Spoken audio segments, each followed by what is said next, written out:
हुए बड़ी टक्कर दी और अच्छा चुनाव लड़ा। उनके साथ में हमारे संघर्ष के साथी भाई हाजी मूसे खान जी, जिनका आज जन्मदिन भी है, तो उनको जन्मदिन की भी बहुत बहुत बधाई। और मंच पर विराजमान समस्त जनप्रतिनिधियों, मेरे संघर्ष के साथियों और सतीश कौम के लोगों का एक बार पुनः आभार और धन्यवाद। अपन सभी खूबसूरत मेहनत करके काफी हद तक अपन सफल भी हुए, लेकिन कहीं न कहीं अपनी थोड़ी बहुत कमियां रह गई। और वो क्या कमियां रही थी, इसके बारे में भी सोचना पड़ेगा।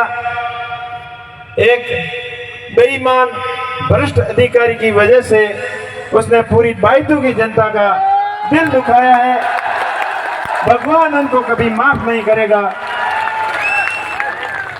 उसने जिस दिन से यहाँ आया उस दिन से ही बेईमानियां शुरू कर दी।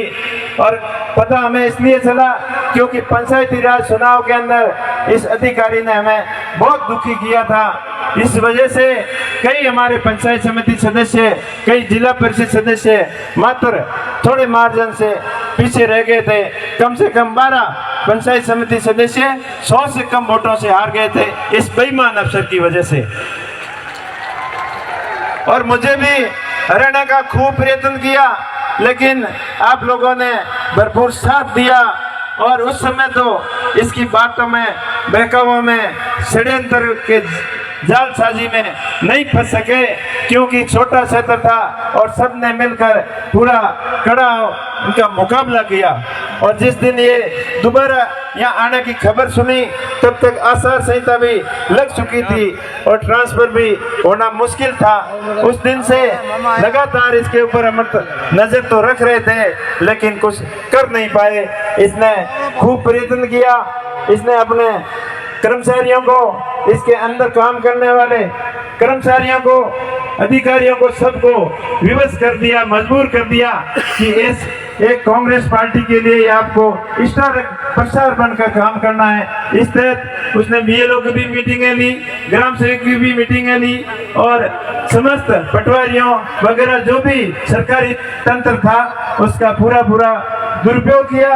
आदर्श आचार संहिता का भयंकर उल्लंघन भी किया और इसके अंदर प्रशासन ने भी हमारा पूरा साथ नहीं दिया। इसने मतदाता सूची के साथ में भी बड़ी छेड़छाड़ की, जिसके सबूत भी हमारे पास में है। कम से कम 5000 ऐसे लोग थे जो नए लोग थे, आरएलपी को वोट देना चाहते थे। उन लोगों का मतदाता सूची से नाम कटवाकर उन नकली नाम 5000 के करीब इसने जुड़वाए, जिनके माँ बाप का और एड्रेस का भी कोई पता नहीं है। ऐसे नाम मतदाता सूचियों के अंदर आए हैं, ये आप सबको पता है। बेईमानी की तो हद तक होती है जब हमने शिकायत के ऊपर शिकायत करने के बाद भी कोई प्रशासन की तरफ से सहयोग नहीं। इस भ्रष्ट अधिकारी के खिलाफ जिला निर्वाचन अधिकारी को भी कई बार शिकायतें करने के बाद कोई एक्शन नहीं। और सबसे ज्यादा शिकायतें चुनाव प्रचार के अंदर हुई है तो वो बायतू के क्षेत्र की हुई है, जो एक टोल फ्री नंबर था जिसके ऊपर आपको वीडियो अपलोड वगैरह हुए थे। वो सबसे ज्यादा शिकायतें अगर कहीं हुई है पूरे राजस्थान में 200 क्षेत्र में, 200 विधानसभा क्षेत्र में सबसे ज्यादा बायतू की हुई, तब भी नहीं सुनी। और उसके बाद में ये षड्यंत्र के ऊपर षड्यंत्र रचता गया और चाहे मतदाता केंद्रों के ऊपर हमने सतर्कता के हिसाब से कई जगह फोर्स लगाने की और वेब कैमरे के लगाने की भी बात कही, लेकिन इन्होंने षड्यंत्र के तहत आरएलपी और बीजेपी के जो मतदाता ज्यादा थे उन बूथों के ऊपर इनने कड़ाई से कैमरे भी लगवाए। और जिस बूथों पर हमने बोला उनके खिलाफ कोई एक्शन नहीं लिया, नहीं तो फोर्स लगाई एक्स्ट्रा और नहीं वेब कैमरे लगाए। तो इस तरीके से पूरा षड्यंत्र किया। और रह गई बात वृद्धजनों के लिए जो होम वोटिंग की प्लानिंग थी, इस बार चुनाव आयोग ने एक नया प्रयोग किया था और चुनाव आयोग का सख्त निर्देश था कि इसको ट्रायल के रूप में कर रहे हैं, इसमें बदमाशी की संभावना बहुत ज्यादा है, तो आप कम वोटों को होम वोटिंग टेस्टिंग के रूप में करवाना।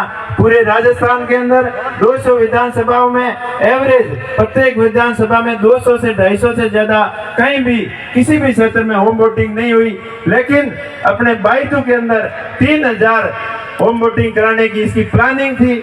फिर चुनाव आयोग का डंडा आया तो इसने आधी करके करीब 1500 के करीब होम वोटिंग करवाई, उसके अंदर पूरा का पूरा फर्जीवाड़ा करवाया।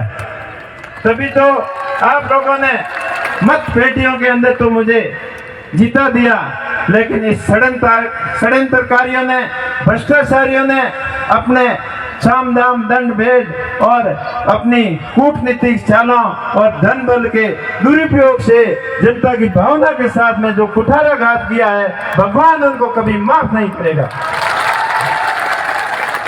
अरे उन बच्चों का क्या कसूर था जो 8 साल के बच्चे से लेकर 16 साल 17 साल के बच्चे रिजल्ट आने के बाद में रोए थे, खूब रोए थे। उन बुजुर्गों का क्या कसूर था जो अपने आंसू हमेशा थाम नहीं पाए? उन मेरे भाइयों का क्या कसूर था जो दिन रात मेहनत करने के बाद में भी अपनी मेहनत सफल नहीं कर पाए? मैं उन ऐसे भ्रष्ट अधिकारियों को और मेरे कुछ जानकार भाइयों को ये कहना चाहता हूँ कि मैंने आपका ऐसा क्या बिगाड़ा ताकि तुमने अपने निजी स्वार्थ के लिए, अपने निजी हित के लिए लोगों के दिलों के साथ में कुठाराघात किया, और मेरे साथ में नहीं, पूरी बाइटू की जनता के साथ में जो आपने किया वो जनता आपको कभी माफ नहीं करेगी।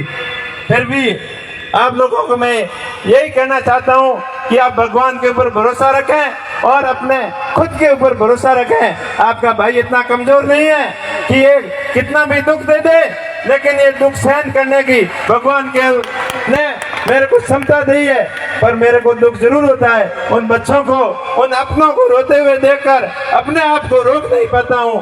भगवान उनको कभी माफ नहीं करेगा, ये मैं बार बार भगवान से यही प्रार्थना करता हूँ। और उस भ्रष्ट अधिकारी की और जिन्होंने षड्यंत्र करके ये खेल रचा है, उनको कभी माफ नहीं करेगी। आपका ऐसा हौसला हमेशा बना रहे और मैं हमेशा आपके सुख दुख में हमेशा आपके साथ में खड़ा रहूंगा, ये आपको मैं विश्वास दिलाता हूँ।